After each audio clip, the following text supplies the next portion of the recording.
Olá, caríssimos estudantes, sejam todos bem-vindos à nossa revisão de hoje, nossa primeira revisão aí da unidade 1, certo? Então nós temos aí algumas aulas para a gente conversar mais um pouquinho, retornar a conversa aí para que você se saia bem na avaliação. E eu espero que você se atente aí, anote, pegue ali também, revise tudo que a gente conversou nas aulas anteriores, correto? Muito bem. Professora, muito obrigada, né? Satisfação em encontrar vocês aqui primeiro e muito obrigada por estar motivando, incentivando os nossos queridos jovens estudantes aí nas aulas de educação física. Práticas aí, atividades, momentos interativos, momento aí exercite-se mais em todas as aulas, sempre para incentivar aí a prática do exercício físico e de uma vida mais saudável, ok? Isso melhora agora na hora de vocês fazerem as avaliações. Lembra que a gente conversou em outras aulas aí a respeito de dimensões cognitivas? Agora que eu quero ver, certo? Isso aí. Então dá uma olhada na aula de hoje. Olha só o que nós temos aí sobre essa revisão de hoje da aula de número 9. E eu trago aqui para revisar com vocês 4 aulas. Que aulas são essas, prof? A aula de número 3, onde eu conversei com vocês a respeito de estilo e intencionalidade das práticas corporais. Outra aula que eu trago aqui novamente é a aula de número 4, sobre qualidade de vida, consumo e trabalho. Também trago aqui para vocês a aula número 5, onde nós conversamos aí sobre a aptidão física e o mundo do trabalho. E para fechar aqui a nossa conversa de revisão desta aula, trago aqui a aula de número 7, onde falamos sobre desvios posturais e cuidados com a coluna vertebral. Muito bem, vamos lá então para a primeira aula sobre estilo e intencionalidade das práticas corporais. O que nós conversamos aqui, prof? Olha só, falei para vocês que as práticas corporais, elas fazem parte aí dos componentes da cultura corporal dos povos, tá? Então, sempre vai haver movimento, em maior intensidade, em menor intensidade, né? Mas sempre vai haver aí o movimento. Vai haver sempre o quê? Gestualidade, tá? E modos de se expressar. Modos de se expressar como, prof? Através aí do movimento. Se eu estou feliz, eu movimento de um jeito. Se eu estou triste, eu me movimento ou me retraio em relação ao movimento, certo? Se eu estou muito eufórico e eu quero expressar isso através de uma dança, ou eu quero extravasar, eu estou muito estressado e eu preciso fazer uma corrida, vou me expressar através de um movimento. Se eu preciso me deslocar para o trabalho, pego minha bike, né? Pego meu patins, meu patinete, enfim, também vai haver movimento, também vai ter uma expressão corporal em evidência. E aí, caríssimos, tudo isso agrega as mais diversas formas do ser humano de se manifestar através do seu corpo, né? E aí de formas racionais, tá? Através aí da cultura ocidental, com a utilização aí de ginásticas, modalidades esportivas, caminhadas, certo? E também do estilo oriental, através aí dessa forma das práticas de tai chi, de yoga, de lutas, entre tantas outras que a gente pode observar. Tudo bem? Maravilha, então. Olha só, e aí dentro desses estilos, a gente consegue perceber práticas corporais que elas podem ser classificadas aí como competitivas, expressivas, meditativas e também recreativas. Nesse conjunto aí das competitivas, eu entro aí com os esportes formais, tá? Os esportes formais como futebol, vôlei, atletismo, tá? Dentro das práticas expressivas, eu entro com dança, teatro, o circo e práticas meditativas, a yoga, o tai chi chuan, tá? Práticas recreativas como jogos lúdicos, as brincadeiras, Então, tudo isso vai ser inserido dentro desses contextos das práticas corporais aí e as suas classificações. Muito bem. Agora a gente fala aqui um pouco sobre estilo de vida sedentário e estilo de vida ativo. O que que tem em um que não tem no outro, o que que é benéfico em um, o que que não é benéfico no outro, certo? E aí a gente percebe que uma rotina que é sedentária, que não tem aí a intensidade voltada para o movimento, é aquela em que a maior parte do tempo eu fico sentado ou deitado, sem práticas regulares de exercício, certo? Em contrapartida, olha só, eu tenho movimento, então eu tenho uma rotina ativa.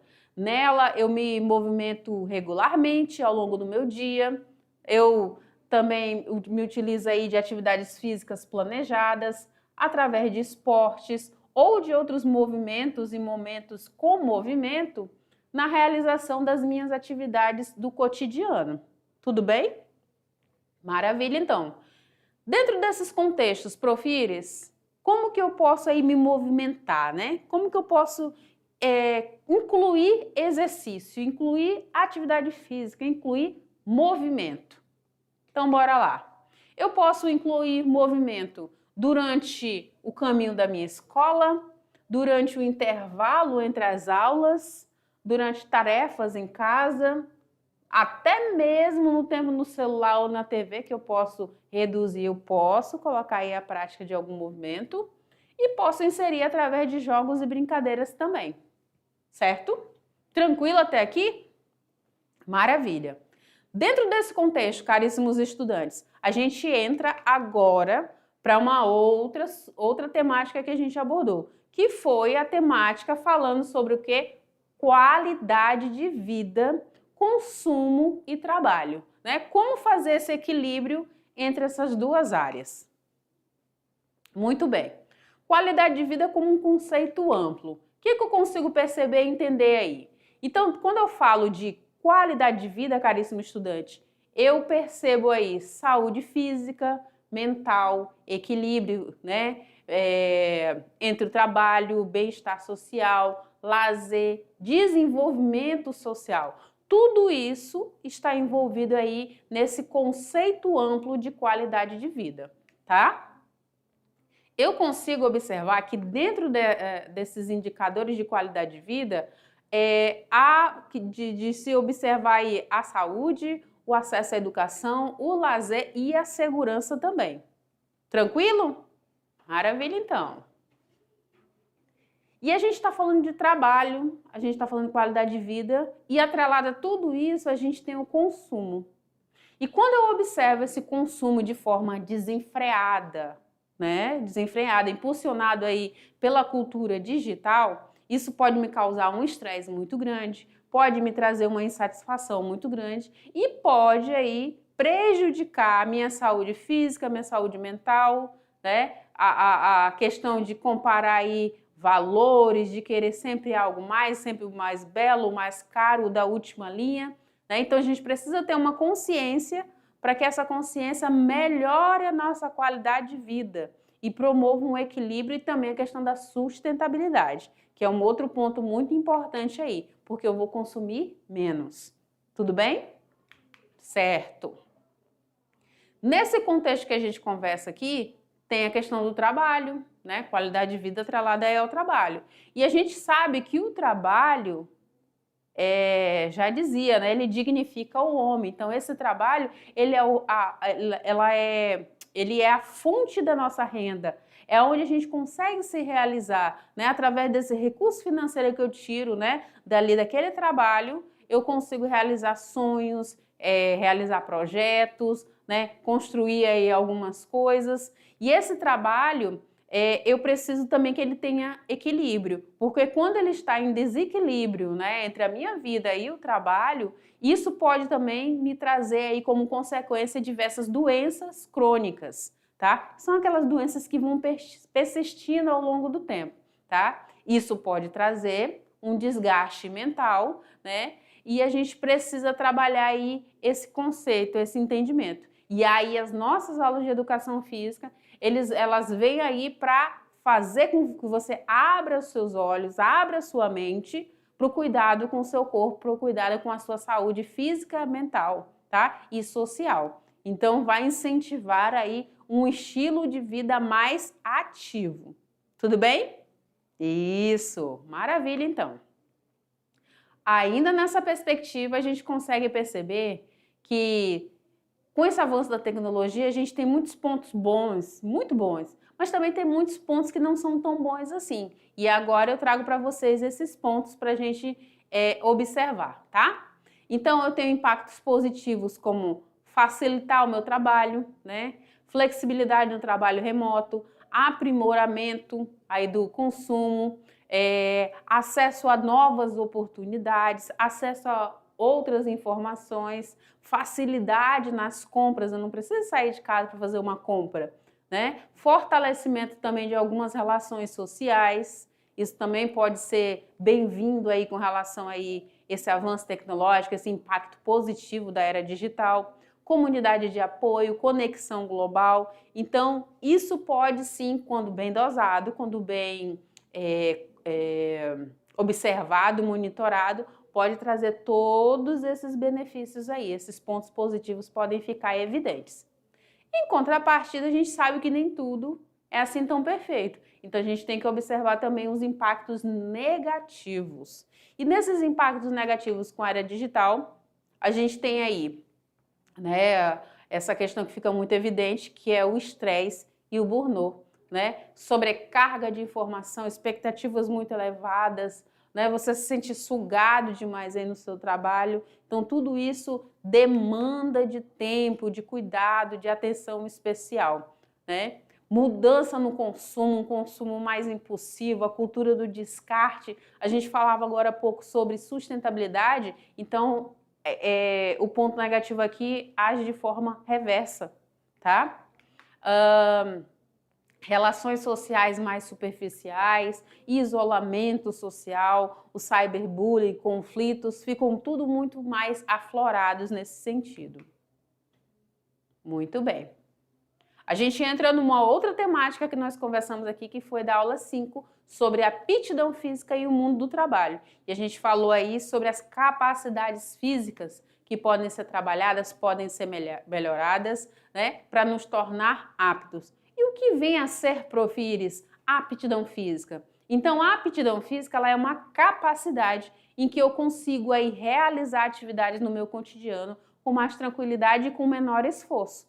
Eu tenho melhora do meu desempenho nas minhas atividades aí laborais, no meu trabalho, nos meus estudos, disposição aí na minha vida diária, nas minhas atividades de modo geral, e também uma capacidade funcional, né, realização aí muito maior. E aí, existe alguns, dentro da aula a gente conversou sobre algumas maneiras de se avaliar aí a aptidão física profissional. E a gente tem através aí de exames médicos, avaliação clínica, o índice da capacidade funcional para o trabalho, o ICT, e tem também os testes de aptidão física, o TAF, que são aqueles mais voltados, em especial, para concursos públicos, né? Militares que vão exigir uma demanda de disposição corporal minha maior, tá? E aí, a gente conversou dentro desse TAF, existem capacidades físicas que são muito trabalhadas, como força, velocidade, resistência aeróbica, muscular, agilidade, certo? Muito bem. Tem aí os exercícios que são muito exigidos dentro desse TAF, como teste de aptidão física de quadril, teste de impulsão horizontal, teste de tração na barra fixa, corrida de vai e vem aí, teste de corrida de 12 minutos, enfim. Então, existem todas essas práticas voltadas aí. Importante para uma preparação como essa do TAF ter a orientação de um profissional de educação física, porque ele vai acompanhar, ele vai observar a sua individualidade biológica, aquilo que é proveniente somente de você, vai fazer um treino específico para você, individualizado, adaptar esse treino, né, quando for necessário, tá? Para poder chegar nas exigências cobradas aí no edital do TAF. Tudo bem? Isso, maravilha então. E agora a gente chega aí então na última aula aí que eu trago para a gente reforçar o conhecimento, que nós conversamos aí sobre os desvios posturais. E nesses desvios posturais a gente precisa ter cuidados com a nossa coluna, com a nossa sustentação aí do nosso corpo, né? E aí eu falei dentro dessa aula a respeito de como que é composta essa nossa coluna. Falei que essa nossa coluna aí tem pequenos ossos, né, que são chamados de vértebras, e esses ossos, essas vértebras, chegam a um número de 33. Estão divididos aí na região cervical, torácico, lombar, pélvico, e aí a gente tem aqui embaixo, né, sacral e coxígenas. Então a gente tem na região do pescoço cerca de 7 ossos, 7 vértebras, né, que vão se dispondo aí um na sequência do outro. Na sequência a gente tem aí a região do tronco, tá? Com mais 12 vértebras, que é da T1 até a T12. Depois nós temos aí a região da cintura, né, na coluna lombar, então eu tenho de L1 até L5, tá? E eu tenho aqui as vértebras que são fundidas na região sacral e coxígena. Então eu tenho 5, tá? E tenho mais 4, tá? Para compor aí a questão da pelve, né? Para formar aí essa região que vai sustentar aí a nossa bacia. Tudo bem?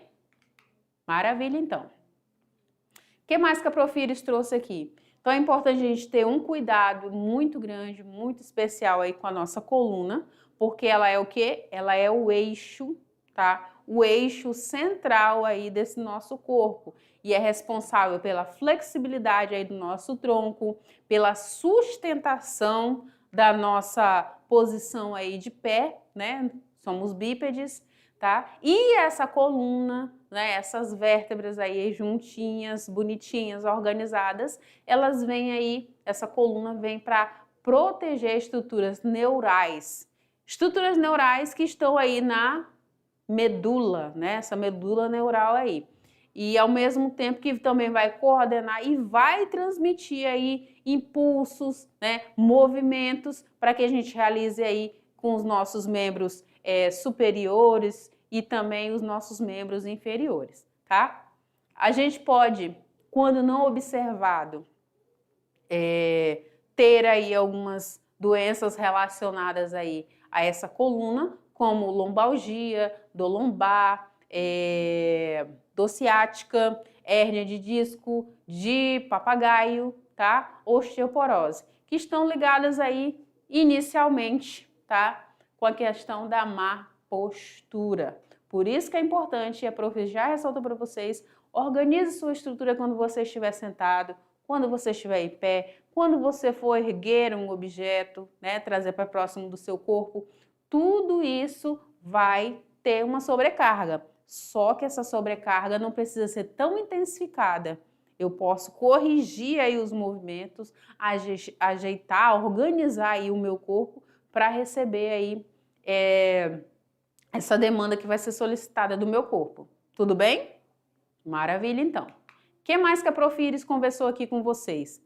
Falei com vocês aí, né, que essa coluna, a gente falou de escoliose, né, a gente falou aí de lordose, hiperlordose, tá? E aí a gente falou desse formato em S, da forma como a coluna deve ser vista, se eu estiver vendo de frente ou de costas, tem que estar alinhada e não fazendo uma curva e não fazendo um C, né? Nada de protuberância aí na região lombar ou na região cervical. Tudo bem? E como que eu posso ter a melhora significativa aí nessas regiões se já se instalou algum tipo de desvio? Através de exercícios de flexibilidade, exercícios pliométricos, de fortalecimento, exercícios funcionais. Posso trabalhar com natação, com pilates, musculação, com dança, com hidro, tá? Tudo isso vai favorecer. Correto? Muito bem, caríssimo estudante. Ufa! Conseguimos, né? E agora você aí intensificou os seus estudos para realizar aí a avaliação parcial 1. Espero que você saia super bem e eu já deixo aqui uma mensagem para você dizendo o seguinte: hoje, tá? Hoje, vou falar bem pertinho de você. Hoje é o dia de semear esforço, tá? Amanhã é dia de colher resultados. E eu espero que o seu resultado seja muito bom, tá bom? Prof. Iris vai ficando por aqui. A gente se vê na próxima aula. Tchau, tchau!